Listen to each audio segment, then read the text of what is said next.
안녕하십니까. 한반도안보전략연구원 국제안보전략연구실장 김완규라고 합니다.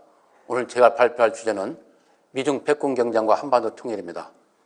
발표할 순서는 먼저 강대국 패권 경쟁에 대한 이론, 즉 강력들은 왜 싸우는가. 두 번째는 미중 패권 경쟁의 사상적 배경, 그 다음에 미중 패권 경쟁의 시대적 배경, 그리고 미중 패권 경쟁의 그런 전개 과정, 그 다음에 마지막으로 미중 패권 경쟁 한반도 통일, 그리고 결론으로 발표하는 순으로 하겠습니다. 첫째 먼저 강대국은 왜 싸우는가? 여기는 두 가지 이론이 있습니다. 서방층에서는 여러분 다 알다시피 투키디스 함정이라는 이론이 있고, 투키디스 함정은 뭐냐면은 쉽게 말하면 고대 그리스 역사가 투키디스가 펠로폰네소 전쟁을 설명하면서 기존 패권국은 부상하는 신흥 강대국과 반드시 충돌해서 전쟁으로 하실 수밖에 없다. 그 사람이 그걸 주장한 것인데, 이것을 하버드 대학교 그레임 엘리슨 교수가 이것을 연구를 해가지고 투키디스 함정이라는 용어를 만듭니다. 그래갖고는 기존 패권국과 신흥 강대국은 충돌할 수밖에 없다. 그 다음 연구에 따르면은 지난 500년간 신흥 강대국과 기존 강대국 간 충돌이 16차례 있었는데 그중에 12번이 전쟁으로 이어졌답니다. 과거에 투키디스 함정이라는 것이 용어가 생겨가지고 미중 패권 경쟁을 설명하는 데 사용되고 있다. 그 다음에 중국에서는 일상불령 이후 한 산에는 두 마리 호랑이 있을 수 없다 이죠. 이것은 모 대통령이 사용한 말인데, 이것은 냉전 시대 때 미소 간의 대결을 갖다가 모 대통령이 비유하면서 사용한 이야기인데, 냉전 중시 후에 이것이 이제 미중 패권 경쟁에 설명하는 데 사용하고 있다. 그 다음에 그 사상적 배경을 보면은, 첫째 미국 외유주의가 있습니다. 미국 외유주의. 미국이라는 나라는 다른 나라와 다른 나라다. 쉽게 말하면 이게 구대륙, 유럽에서 청교도들이 이제 그 신대륙으로 이제 이주하면서 미국이라는 나라를 세우는데, 그때 이주를 하면서 그 메이플라워호에서 존 인드롭이라는 목사가 그 설교를 합니다. 마태복음 5장 14절 16절 따와가지고 언덕에 빛나는 도시를 설명하는데, 그게 무엇이냐면은 하나님 뜻에 따라 신대륙의 자유와 그러한 공화정이 자유와 민주주의가 꽃피 나고 번영하는 나라를 세워야 된다. 그게 이제 언덕이 빛나는 도시입니다. 이 목사 설교. 이것이 이제 세월이 지나고 1145년 존 솔리반이라는 유명한 명백한 운명이라는 그런 주장이 나옵니다. 연설이. 이게 뭐냐면은 하나님 뜻인 자유와 민주주의를 세계 전파하는 것이 미국이 하나님으로부터 받은 사명이다. 이게 바로 명백한 운명입니다. 이게. 그래부터 이제 이 사람들이 계속 그걸 이제 해외 팽창에 하는데 사용하는 이론입니다. 그때부터 이제 필리핀을 놨던 스페인 전쟁 때부터 그때 시작되는데, 이것도 계속 이제 이게 이어지는 거예요, 지금까지도. 근데 미국 사람들은 기본적으로 청교도들이 이제 미국으로 이주하면서 나라를 세울 적에 그때 당시에 벨스트팔렌 그런 체제가 있었어요. 그게 뭐냐면은 모든 국가, 주권국가, 민주국가는 다 평등하다. 하나님께서 다 평등하다. 다 똑같은 국가라는 말이에요. 그렇기 때문에 이 사람들은 국제 질서를 수평적인 국제 질서를 갖고 있다. 미국 사람들은. 근데 중국 사람들은 요즘 다 알다시피 중화주의다. 중국이 그냥 최고 문명을 가진 세계 중심이란 말이죠. 모든 것이 다 중국이 중심이 돼야 되고, 중국이 그것이 세계 표준이 돼야 되고, 중국이 최고 문명이니까 자기가 최고 국가고 다른 나라는 다 야만적이고 미개 국가니까 다른 나라들은 중국을 종족으로 섬겨야 된다. 쉽게 말하면 조공체죠. 조공질서 체제. 그렇기 때문에 중국 사람들이 중화주의는 유교적, 수직적, 불평등의 국제질서를 갖고 있다. 그럼 서로 지금 이런 사상적 배경이 좀 충돌하는 것입니다. 그 다음에 이제 미중 패권 경쟁이 발생의 시대적 배경을 보면은, 냉전 시대 때는 이제 미국이 중국을 지원을 해가지고 소련을 견제하는 데 이용합니다. 그래갖고 이제 미국이 등치 앞에 계약개방처를 지원을 하고 수기를 하는데, 그 다음에 이제 냉전이 종식이 되니까 이제 미국이 이제 유일 초강대국으로 이제 등극을 합니다. 그리고 그 다음에 이제 소련이 붕괴되고 미국이 유일 초강대국으로 등극하면서 중국을 어떻게 다뤄야 할 것인가 사서 내부의 논쟁이 일어나는데, 이제 그쪽에 강점파들은 이제 중국을 갖다가 소련처럼 봉쇄하고 그냥 무너뜨려야 된다고 하고, 또 그렇게 온건파라 그럴까, 중국이 근데 월가 자본가들의 주장이 이제 배경이 되는데, 그것이 아니라 중국을 미국 주도의 국제제도에 편입시켜가지고 이걸 변화시켜야 된다. 중국 개혁 개방을 지원해주고 경제 발전 지원해주고 해주면은 분명히 중국이 자유화되고 민주화될 것이고, 또 책임 있는 국제사회의 그런 일원이 될 것이다. 그런 계획 정책을 펼치게 됩니다. 그게 이제 채택이 돼가지고 이제 역대 정부가 쭉 중국에 대한 계획 정책을 쉽게 말하면 포용 정책이죠. 포용 정책을 펼치게 됩니다. 가장 대표적인 게 부시 대통령, 아버지 부시 대통령인데 그때 1989년 그 천안문 사태가 일어나니까 그때도 막 제재해줬다고 막 그러니까 부시 대통령이 뭐라고 하냐면은 그러지 말아라. 사태를 길게 봐라. 길게 봐라. 중국을 지원해주면 언젠가는 이게 중국이 민주화되고 자유화 될 것이다. 그렇게 하고 이제 그럴 때 계속 개입 정책 추진합니다. 역대 대통령이 다 그랬어요. 클린턴도 그랬고 아들 부시 대통령 다 했어요.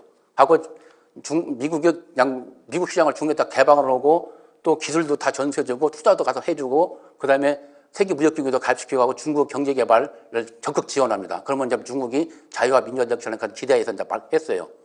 근데 이제 이게 중국은 중국은 미국 그런 개입 정책을 이용해가지고 자기 국력을 이제 기르기 시작합니다.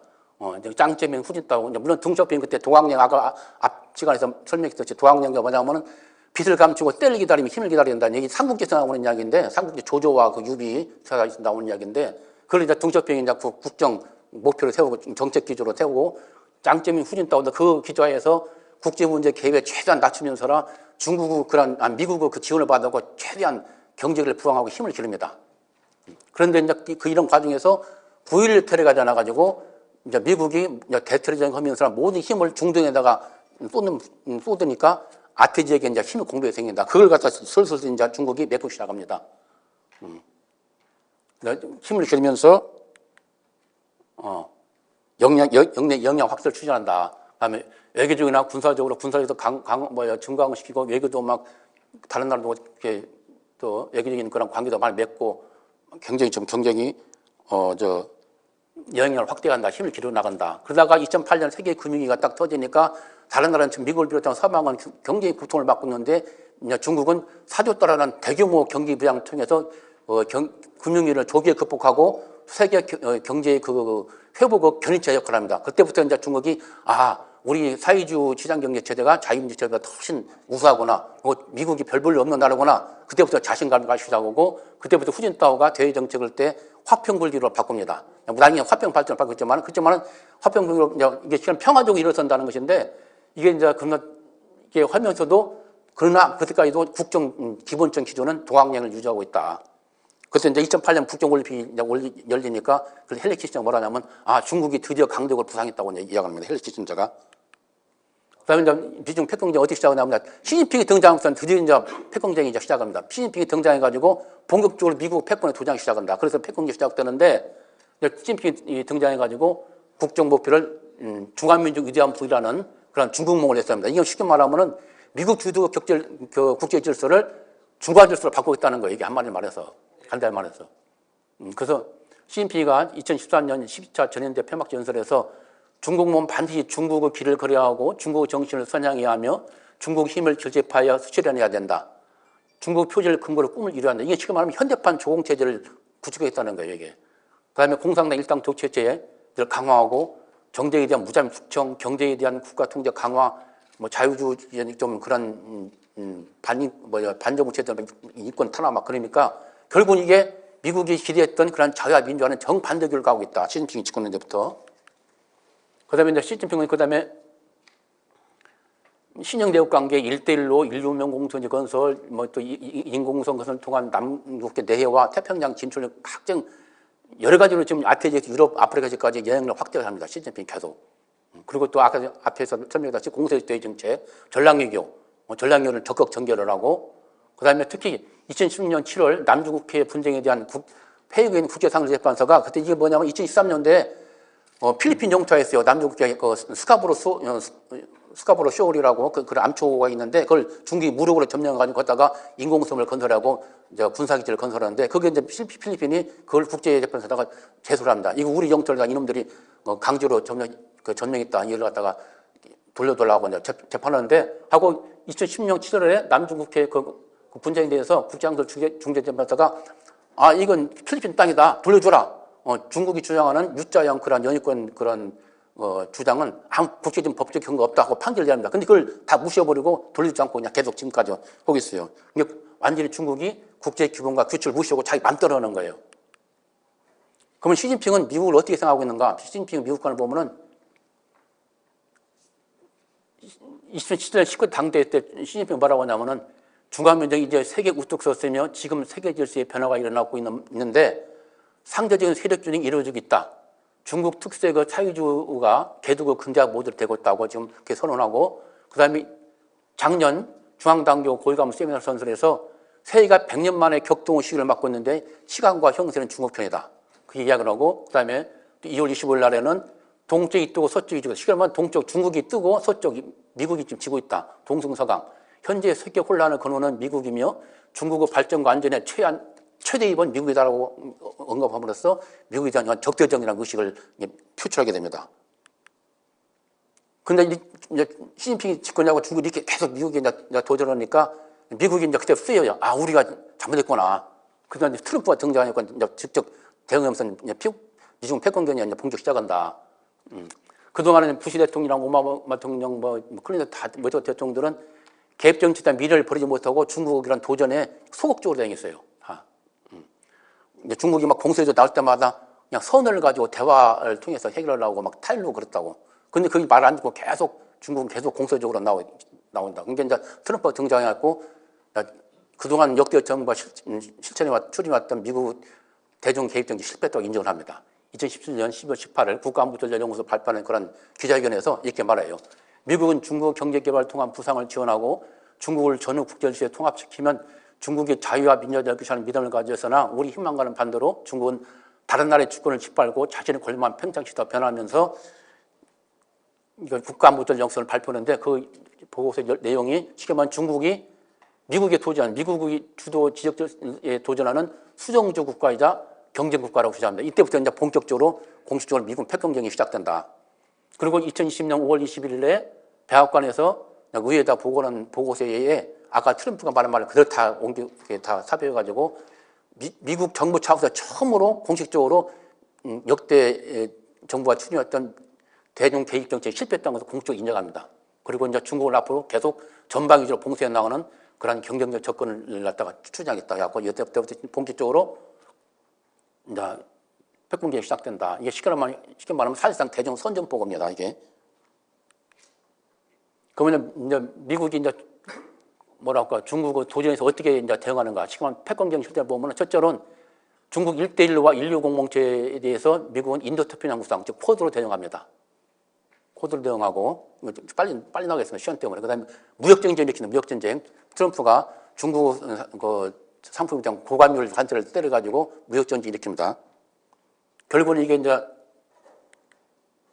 이것도 참 알아봐야 돼요. 트럼프 이전 정부에서는 트럼프 이전의 그 정부에는 중국의 환율 조작, 지주권 절도, 기술 이전 강요, 벤처기업 소유 제한 등 약탈적 무역 관행에 미국이 경제 고통을 받아도 이 역대 정부에서 그 개입 정책 때문에 그래도 우리가 참고 잘 도와주면은 중국이 변할 것이다라고 개입 정책의 미래를 묻어가지고 그걸 묵인했어요. 그래갖고 거기에 지금 쌓여가지고 미국 노동자가 폭발해가지고 거기서 지금 바로 미국 그 트럼피즘이 나오고 미국 우선주가 나오고 지금까지 바이든이 계속되고 있잖아요. 이게 배경을 내가 말씀드리느라고. 이건 이제 무역협정, 무역 전쟁 합의한 내용이고, 기술전쟁도 중국은 천연계획, 쉽게 말하면 해외에 있는 중국 과학기술자 인재를 뽑아오겠다는 것이죠, 중국으로. 그 다음에 중국 쪽 2025, 제조업으로서는 25년까지 최고 이제 강대국이 되겠다는 것이고, 국민융합, 쉽게 말하면 군산복합체가 미국 군산점 못 따가지고 그걸 추진하고, 거기에 대해서 이제, 미국은 유학생 비자 발급 제한을 하고, 화이된 중국 기업을 제재를 하고, 그 다음에 기술 보안을 강화하고, 기술의 디커블링, 즉 탈종을 강화합니다. 중국은 쉽게 말하면 기술을 뺏내기 위해서 온갖 해킹, 산업스파이, 도둑질, 온갖 불법 수단을 총동원해서 미국 기술을 빼내는데, 크리스토퍼 레이 FB 국장이, 그때 상원 인사청문회에서, 그것도 외교협회에서 뭐라고 하냐면, 중국은 미국 기술을 훔치기 위해서 정부, 기업, 대학, 학술기관, 연구소 등 미국 사회 전반에 걸쳐 침투하고 있고, 정보원, 기업인, 대학원생, 학문학자, 연구소, 연구원 모든 사람들이 기술 절도와 정보수 위반 투표 활동을 있다. 이러한 중국 전방위적 투표 활동이 미국의 전력력 전사적 위협이 되겠다고 경고합니다. 이것도 우리가 상당히 귀담아 들을 이야기, 우리도. 그 다음에 중국이 이제, 남중 국해 95%가 자기네 영해라고 해요. 육자형 영해권 주장을 하는데 거기에 대해서 미국은 항영 자유학전으로 대응하고 있다. 그 쉽게 말하면 거기 인정 못 얻었다는 거예요. 중국이 막 인공시설 만들어가지고 자기 영이라고 주장하는데 그 지역을 미국이 항공기와 막 함정을 보내고 막 통과하는 거예요. 그 국제법에 따라서 그 항영 자격 작전. 그다음에 이제 바이든이 이제 등장해가지고 대중정책을 세우는데 그건 바이든 대중정책은 세 가지 요소로 구성돼요. 투자, 제휴, 경쟁. 투자는 뭐냐? 쉽게 말하면 강한 미국을 만드는 데 투자하겠다. 그래서 바이 아메리칸 행정령도 만들고 서명을 하고 보다 나은 재건 계획도 추진하고 합니다. 여기 나온 것이 지금 최근 우리나라에서 좀 문제가 되어 있는 인플레 감축법, 반도체 지원법, 반도체 과학법 또는 반도체 지원법이라고 하는데 그다음에 바이오 제조 행정명령 이게 다 포함되어 있습니다. 그다음 제휴란 뭐냐면 민주주의 전환, 쉽게 말하면 자유와 민주, 인권, 법의 지배 등 그런 인류 보편적 가치와 규칙에 기반한 국제 질서의 뜻을 같이 하는 국가들과끼리 그런 쉽게 말하면 자유민주국가끼리 연합해가지고 중국 도전에 대응하게 나겠다는 것이 바로 민주주의 연합입니다. 제휴. 그래서 지금 거기서 코드를 갖다가 군사안보 협력체 코드를 갖다가 지금은 소프트 분야까지 협력권을 확대하고 반정경 아무튼 오고스도 만들고 또 정보 동맹 5아지도 강화하고 또 중국을 배제한 공공망 동맹국제 공공망을 재편을 위해서 인도태평양 경제 프리머크도 만들고 또 지난 6월 달에는 나토 정상에서 EU가 직접 인도태평양으로 개발을 하도록 서로 다 협력을 맺고 다 합니다. 경제가 뭐냐면 더 강해진 미국과 동맹과 연합국에서 더 좋아진 위치에서 중국 경쟁했다는 것이 이게 세 가지가 바로 바이든 대통령 정책이다. 그러면 바이든 대통령 최종 목표는 쉽게 말하면 간단히 말하면 중국 내정 체제예요. 말은 이렇게 하지 않고 있는데 중국을 둘러싼 전략적 환경을 바꿔가지고 중국이 그 전략적 환경에 부응하도록 만든다는 건데 그 시절로 하면은 중국이 그 전략적 환경에 부응하려면 체제를 바꿔야 돼요. 실제로는 중국을 자극한 걸 표기해서 그 표현은 직접 표현 쓰지 않았지만은 결론은 바로 레짐 체제다.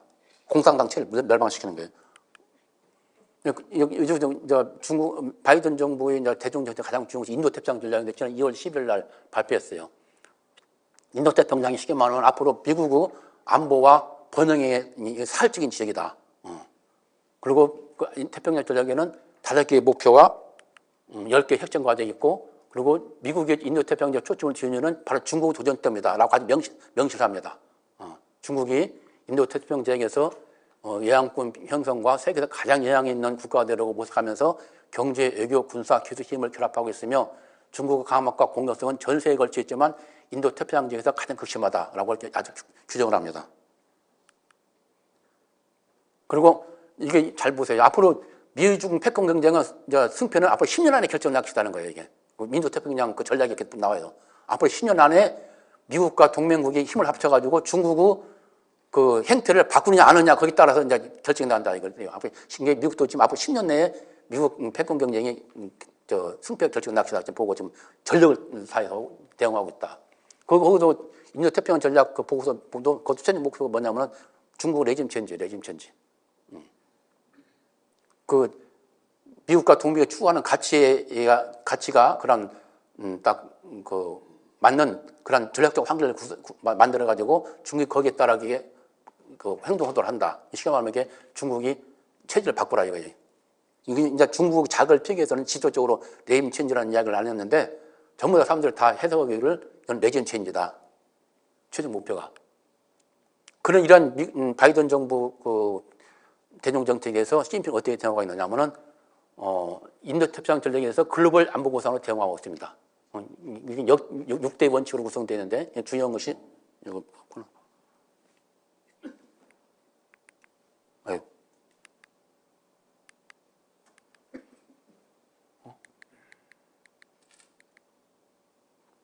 6대 원칙 한번 읽어보시면 될 거예요. 그다음에 왕이 외교부장이 그 인도태평양 경제 프레임워크에 대해서 그리고 또 인도태평양 전략에서 어떻게 말을 했냐면은 인도태평양 경제 프레임워크는 쉽게 말하면 한마디로 말해서 지역 패권을 미국의 지역 패권을 지키는 정치 도구이고 분열과 대항을 만드는 게 불가하다. 인도태평양 전략은 패거를 만들고 소집단을 만드는 것이 불가하다. 그 목적은 중국의 포위고 아태 지역 국가들을 미국은 패권을 앞쪽으로 사면하는 것이다. 본질적으로 분열을 조장하고 대항을 선동하면 평화를 파괴하는 전략이라고 가지고 맹비난을 합니다. 그리고 이런 미국 인도태평양 전략에 대응하기 위해서 태평양 도서국가에 이제 접근합니다. 아까 저번에 다 태평양 도서국가를 다 이렇게 순방을 했는데 그 태평양 도서국가들이 상당히 좀 냉랭한 반응을 보여서 다만 솔로몬 제도만 적극적으로 해왔고 솔로몬 제도고 안보협정 체결하고 거다가 중국이 가서 군사적으로 안보적으로 도와주고 뭐 함정이 정박할 수 있도록 그렇게 협정을 체결했어요. 그리고 이제 계속 공세적인 군대 행동을 강화하는데 최근에 전처럼 러시아하고 계속 그 인도 태평양에서 막 군사 연합 훈련도 막 강화하고 또 방공식별 구역도 막 계속 침범하고 또 6월 6일에는 캄보디아에다가 해군 기지를 건설하기 이제 협약을 체결하고 건설을 지금 추진합니다. 그리고 지금 파키스탄 솔로몬제도 키리바트도 지금 군사 기지 건설 모색하고 있고 6월 24일 날에는 14개국을 참여시킨 글로벌 발전 고위급 대화단을 개최합니다. 이게 중국이 이제 뭐랄까 미국의 어떤 자유민주연합이라고 어떤 이념이라고 가치를 중시하는 데 비해서 중국은 개도국들은 우선 가치보다도 이념 가치보다도 자기 나라 개발 발전이 중시하자는 게 발전 개발을 이렇게 내세워가지고 글로벌 발전에 아까 뭐 글로벌 안보 구상도 다 이게 발전 그리다가 초점을 두고 이렇게 대응을 하고 있습니다. 그리고 반미 동맹을 좀 구축을 추진하고 있다. 브릭스와 상호협력기를 확대를 하고 지난 6월 14일 열린 브릭스 정상회의에서 이란, 아르헨티나가 브릭스에 가입을 신청했고 또 9월 16일 날 지난 9월 16일 열린 상하협력회에서도 이란이 가입하고 발레르스가 가입을 신청했다. 그럼 이러한 미중 패권 경쟁이 지금 치열하게 진행되는데 최대 승부처가 되냐? 바로 인도태평양 지역이다. 그 인도태평양 지역에서도 가장 정말 패권을 승패를 가늠하는 그 지역이 바로 대만과 한반도다. 그래서 지금부터 이제 미중 패권 경쟁 한반도 통일에서 대해서 설명해드리겠습니다. 한반도 지정학적 자율적 가치를 보면은 한반도는 해양 세력과 대륙 세력을 연결하는 가격화란다. 그래서 한반도는 따라서 해양 세력과 대륙 세력 모두에게 방파제가 될 수도 있고 또 비수적으로 내치는 양면성을 보유하고 있다. 그래서 미중 양국은 상대방이 한반도가 통일이 되고 상대방의 영역권에 들어가는 것보다는 차라리 남북분단이 계속되는 게 좋다. 그 남북분을 선호한다. 고착을. 그래서 한반도를 상대방을 견제하는 그런 방편을 적극 활용하고 있다. 특히 이 중에서 북핵 문제가 바로 미중 간의 패권 경쟁에서 서로 상대방을 견제하는 아주 활용하는 것 대표적 예가 되었다. 핵 문제, 북한 핵 문제가. 중국은 이제 한반도의 입장을 보면 중국은 한반도를 자신의 영향권에 둠으로써 해양세력 진출을 막는 것이 최대 감신사다. 그래서 한반도를 해양세력 대륙 진출을 막아주는 방파제로서 전략적 완충도 인식하고 있고 북한을 미국과 패권 경쟁에서 활용할 수 있는 일종의 전략적 카드 또는 전략 지도로 판단하고 있다. 옛날부터 그래요. 옛날부터 그 해양세력 진출을 막는 걸로 한반도 생각하는데 임진왜란 때도 그때도 순망치안 또 호파당이라는 말을 내걸어가지고 임진왜란 때도 이렇게 파병을 하고 한국전쟁에 참전했습니다. 마오쩌둥 그 예를 보면 마오쩌둥이 한국전 참전을 엄선한 그 회의에서 하는 이야기인데 우리가 출범하지 않고 미국이 압록강에 올라오면은 국내 반동 세력의 기대가 높아져 만주를 포함해서 모두 불려다. 그러니까 우리가 참전해야 된다 했고 주을 나이가 북한에 갔다 오면 58년 중과 북관계는 순망치원 관계다. 입성 이해 관계다. 그리고 선륙기 맺은 전투 우호 관계다. 그래갖고 한국전을 참전합니다. 중국이. 결국은 한국전쟁을 참전하고 북한을 후원해가지고 한반도 자유민주화의 통일을 방해한 그 세력이 바로 중국이다. 그 다음에 한중 수교 후에 중국 역대정부 한반도를 보면은 역대정부가 북한과 전통적인 혈연관계를 중시하면서 북한에 대한 후위적 역할을 해오고 또 한국이 미국 영향권이 있다는 현실을 인정하고 경제를 중심으로 한국과 우관계를 발전시켜가지고 한미동맹을 이완시키고 미국을 견제해서 한반도를 내서 영향을 확대를 하는 그런 정책을 써왔습니다. 근데 시진핑 와가지고 어떻게 보냐. 시진핑은 한반도를 어떻게 보냐면은 중화사상을, 그러니까 중화주의를 바탕으로 당연히 중국국 영향권에 있어야 할 한반도가 한국전쟁으로 남북으로 분단돼가지고 남쪽에 있는 한국이 미국국 영향권 표현되어 있다. 그러니까 이를 시정해야 된다. 옛날 그 그 조공체제 그런 식으로 아주 돌아가야 된다는 생각이 있어요. 그래서 이게 2017년 4월 미중 정상회담 때 시진핑이 트럼프한테 뭐라고 했냐면은 한국 역사가 중국 일부였다 하고 트럼프가 연결해서 트럼프가 회담 끝나고 우리한테 정말로 한국이 옛날 중국 영토 일부였냐고 물어봤대요. 우리한테. 시진핑이 이야기했다는 게. 뭐 천하의 애교 반정 부국장인데 그때 사우디 비치 때 왕국 나와가지고 소국이 대국에 대응해서 되겠느냐고 협박했어요. 시고 나면 이게 중국 지도부는 중화주의 이끌어가지고 한국을 속국으로 인식하러 있다. 현대판 조공체제의 그런 식으로 생각하고 있다. 시진핑 대한민국 정책을 보면은 한국에 대해서는 한국을 미국 영향권 이탈시켜서 중국 영향권으로 편식해서 초기는 상당히 구애공세를 했어요. 갖고 우리한테 많이 우리 한국을 중국으로 끌어들이려고 그런 얘기를 많이 했다고. 쭉. 그러다가 이제 사드 배치단 보복 때문에 이제 반중감정 고조시키고 말았고, 대북 정책은 북한은 후견 역할을 계속 강화했다. 4차례에 걸친 김정은이 방중, 그 다음에 시진핑이 이제 방북이어가지고, 꼭 미국 정상회담, 남북 정상회담 때마다 중국이 뒤에서 코치도 해주고 이제 후원했어요. 그리고 특히 북핵 문제에서는 항상 북한 입장을 옹호했다. 북한을 미국의 침략을 막아주는 전략적 완충제자, 전략적 자산을 인식해가지고 만약에 서방 압박으로 북한이 붕괴할 시에 동북전 만주에 대규모 북한 난민 이입하고 또 미국 군사력이 국경 지역 남북한까지 진출한 것을 가장 경계하고 있다. 그래서 중국 목표는 한반도를 중국 영향권으로 편식해서 중국 일부로 만드는 것. 즉, 따라서 자유민주 체제로 통일은 절대 반대한다. 한국 남한의 통일은 절대 반대하는 거예요. 특히 이제 중국의 대미원전 북핵 문제 관련 보면은 중국 북한이 핵 미사일 도발할 때마다 유엔 제재에 동참도 하지만은 결코 북한 체제에 타격을 줄 수 있는 그런 제재는 반대해왔다. 그리고 이면적으로는 항상 핵 개발 지원해왔어요. 덩샤오핑이 80년대에 북한에 핵기술을 이전해줬고 또 북한과 파키스탄이 핵협정을 체결하고 북한이 핵물질을 갖다가 중국 연구원을 통해서 수출한 것도 다 묵인했고 특히 중국은 이 3가지 불편지를 내가지고 핵개발을 지도해 왔어요. 북한 핵개발을 지원해 왔어요. 왜냐하면 3가지 불편지시 첫째, 중국은 절대로 북한이 붕괴되도록 내버려두지 않는다. 둘째, 한국은 절대로 북한을 침략하지 않는다. 셋째, 미국은 절대로 북한을 선제 공격하지 않는다. 이걸 딱 이 사람들이 이렇게 생각하고 마음껏 이렇게 북핵을 이렇게 지원해주고 그걸 이유하고 미국을 견제해왔다. 특히 1999년 미 하원 보고서를 보면은 중국이 미국 핵기술을 북한에 제공하겠다. 쉽게 말하면 이게 계속 북한이 임정도 핵개발을 할 그런 능력을 갖게 된 것은 뒤에서 알게 모르게 다 중국이 지원한 탓이다. 결국 중국은 북한 핵개발의 공범이다. 이제 시진핑 북핵 정책은 핵 실험을 할 때마다 유엔 안보리 제재에 동참했지만은 북한은 침략자 타격할 수 있는 제재를 반대해왔다. 그리고 미국에게 쌍준당, 쌍계명이라는 그런 북핵 해결 정책을 제안했고 또 우려하는 한도 평화와 안정을 위한 4대 원칙에 합의했고 또 2018년 6월 20일 3차 김정은의 3차 방중 때에 이때 당시 이제 계속 미북 정상회담을 열고 남북 정상회담을 열 때 뒤에서 다 코치를 하는 거야. 자기가 중국이 자기들 적극적으로 북한 후원자 역할을 할 테니까 힘을 내라. 그런 식으로 이렇게 지원을 해주고 또 지난 3월 7일에는 왕이 외교부장이 한반도 문제 뿌리는 북한의 합리적 안보 우려가 근본적으로 해결되지 않고 있는 데 따른 것으로 북핵 해결은 미국이 향후 전향적 미국이 어떻게 행동하느냐에 달려있다. 이게 아까 말한 그 글로벌 안보 구상에 나오는 그 각국의 합리적 안보 우려를 고려해야 된다는 그것을 따가지고 하는 이야기입니다. 그래서 중국은 북핵 지원을 통해서 북한에 대한 이양을 유지하고 한반도 질서를 계속 주도하려고 한다. 북한 핵이 미국이 알테르 지역 군사력 증강 원인이기도 하지만은 미국을 견제하는 데 매우 유용하다, 북핵 핵이. 그래서 북핵을 미국과 핵 경쟁에서 대면 견제의 그런 수단으로 활용하고 있다. 특히 마이클 폼페이오 국무장관이 7월 7일 조선일보 인터뷰에 하는 걸 보면은 쉽게 말하면 결론적으로 북핵 문제는 북한 문제가 아니라 중국 공산당 문제라는 거예요. 자기가 김정은을 만나고 회담할 때마다 나중에 보면은 꼭 회담 끝나고 나면 시진핑이 김정은에 전화가지고 너 미국 국무장관이 허자는 데 한번 너 가만히 안 둔다. 그렇게 협박을 했대요.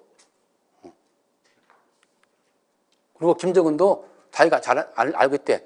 자기가 체제 성전을 위해서는 중국이 의존할 수밖에 없다는 걸 알기 때문에 어쩔 수 없이 따라간다는 거예요.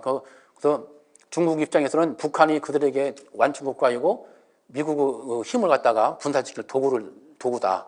그리고 중국은 미국이 핵무기를 막아내는데 좀 힘을 소지는 그런 도구로 활용하고 있다.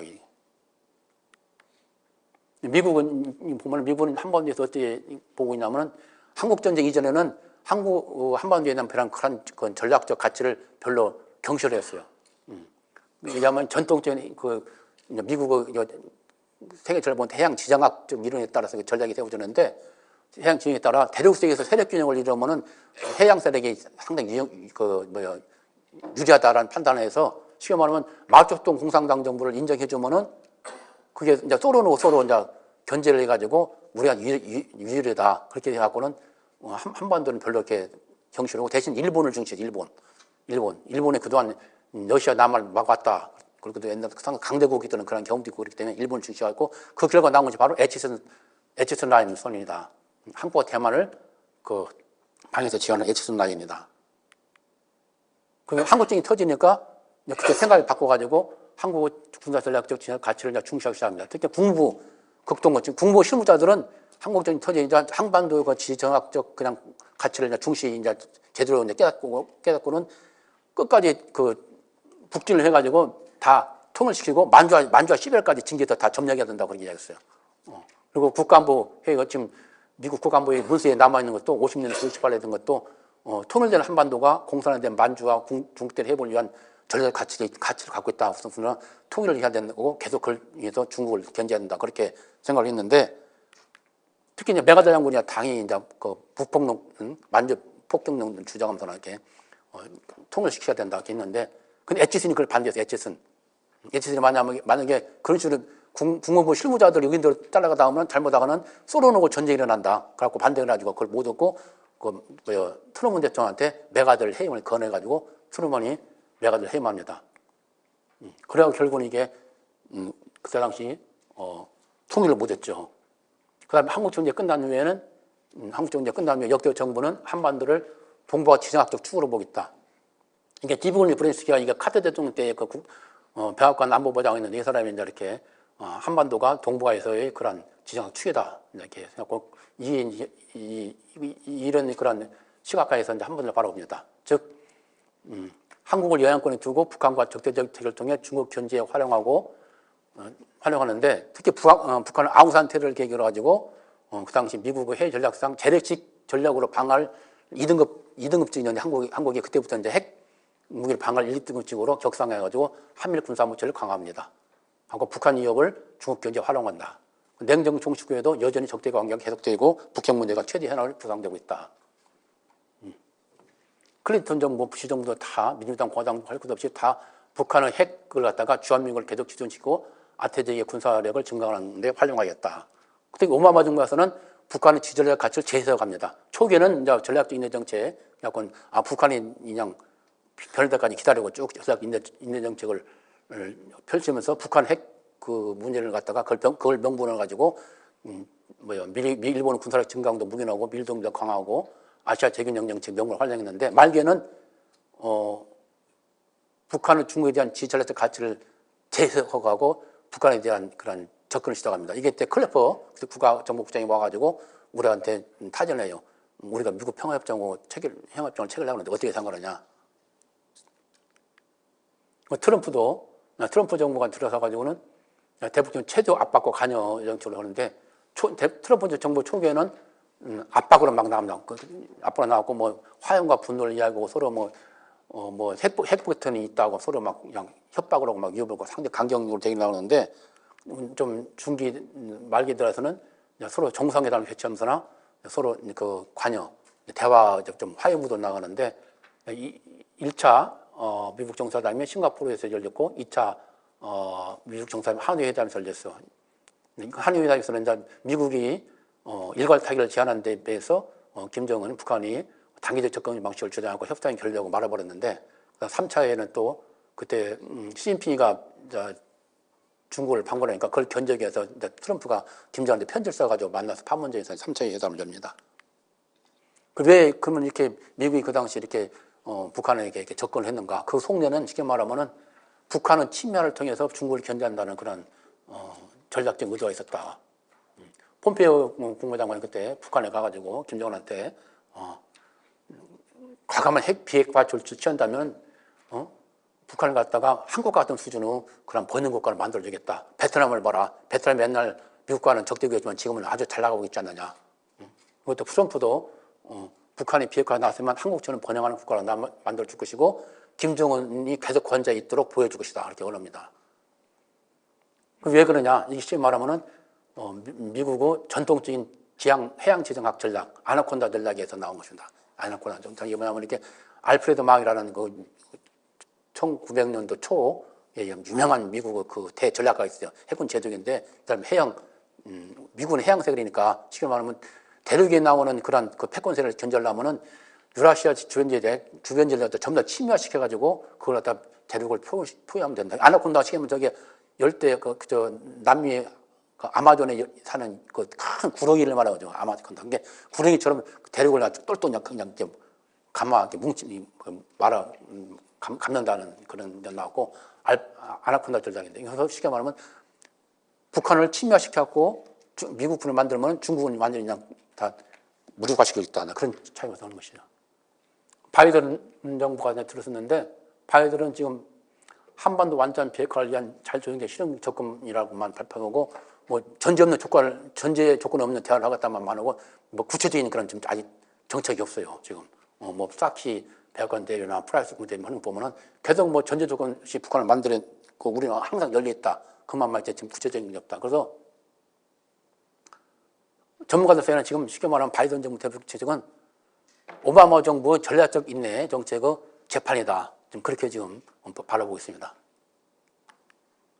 북한은 뭐냐면은 우리 대하고 하려면은 적대시 정책을 철폐하라. 적대시 정책을 처리하고 그리고 우리는 핵 절대 포기하지 않겠다.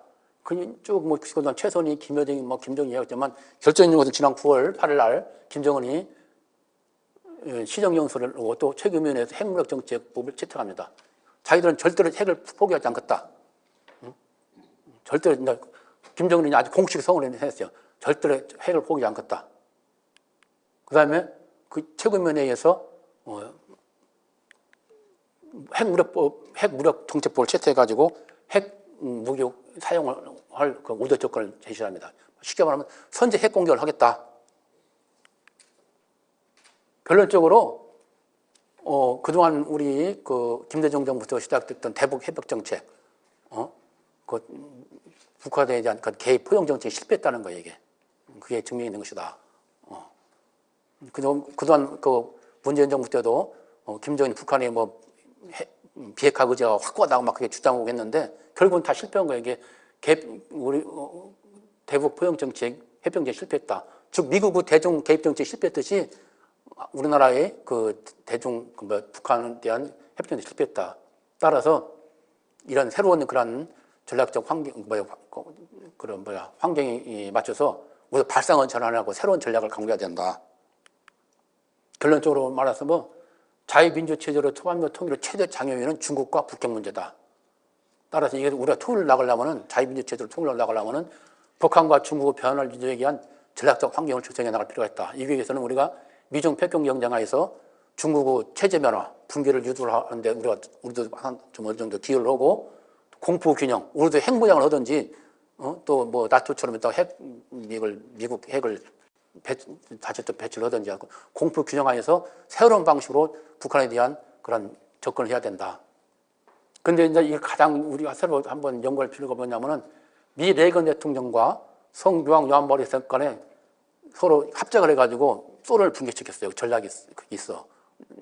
이게 저 학자들은 뭐냐면 거룩한 동맹이라고 하는 신성동 거룩한 동맹이라고 하는데 최근에 나왔어요. 이게 알려져서 두 분이 갖고 이게 책자가 나와요. 책자 이게 소련을 붕괴시킨 레이건 대통령하고 교황 마그레사가 소련 붕괴에 관한 그런 전략 나온 책이 이게 한번 여러분 참고서 한번 읽어보시라고.